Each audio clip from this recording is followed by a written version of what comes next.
రాజ్యసభలో పదవి అనుభవిస్తున్నాడు. ఇంత దుర్మార్గము ఉంటదా? ఇంత దుర్మార్గము ఉంటదా?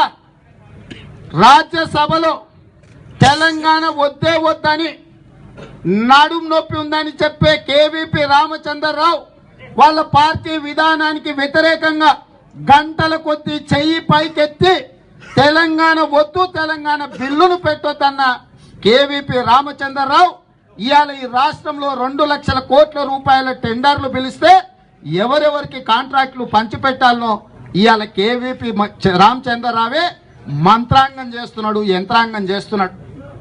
ఒకనాడు కల్వకుంట్ల చంద్రశేఖరరావు గారు టిఆర్ఎస్ భవన్ లో ప్రెస్ మీట్ పెట్టి ఇంతలా పుస్తకాన్ని తెలంగాణ అడ్వకేట్ల జేఏసీ అడ్వకేట్లను పక్కన పెట్టుకొని చూపించి ఎంఆర్ ప్రాపర్టీస్ లో కేవీపీ రామచంద్రరావు బేతాళ మాంత్రికుడు అక్రమాలకు పాల్పడ్డాడు, ఎంఆర్ ప్రాపర్టీస్ కి ఇచ్చిన 450 ఎకరాలను తెలంగాణ వచ్చిన తర్వాత గుంజుకుంటాం, బేతాళ మాంత్రికుని కటకటాల వెనక్కి నెట్టుతామని చెప్పిండు.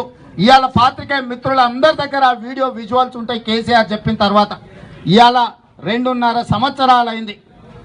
ఎవరైతే నువ్వు ద్వేషించినా, ఎవరైతే నువ్వు తిట్టి దూషించిన మ్యాట్రిక్స్ ప్రసాద్, కేవీపీ రామచంద్రరావు కుటుంబాలు ఈరోజు ఎంఆర్ ప్రాపర్టీస్ పేరు మీద గచ్చిబౌలిలో 450 ఎకరాలను అక్రమంగా తెలంగాణ భూములను కొల్లగొడితే గుంజుకోవు. కానీ మల్లన్న సాగర్ లో ఒక దళితులు, గిరిజనులు, బలైన వర్గాలు, ఈ రోజు వెనుకబడిన వర్గాలు ఊరు అంటే కన్న తల్లి, కన్న తల్లిని ఎంత ప్రేమిస్తామో ఉన్న ఊరును అంత ప్రేమిస్తాం.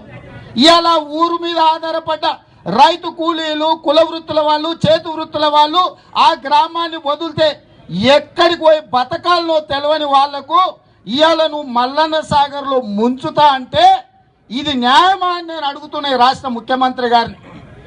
నీ కోసం, తెలంగాణ కోసం, తెలంగాణ రాష్ట్రం రావడం కోసం ఆత్మ బలిదానాలు చేసుకొని కోదండరాం గారి పిలుపు మీద వంట వార్పు చేసి దసరా పండుగ చేసుకోకుండా సకల జనుల సమ్మెం చేసిన లక్షల మంది, కోట్ల మంది ఆశలను ఈ రోజు నీరు గారుస్తూ అదే ఆంధ్ర వాళ్లకు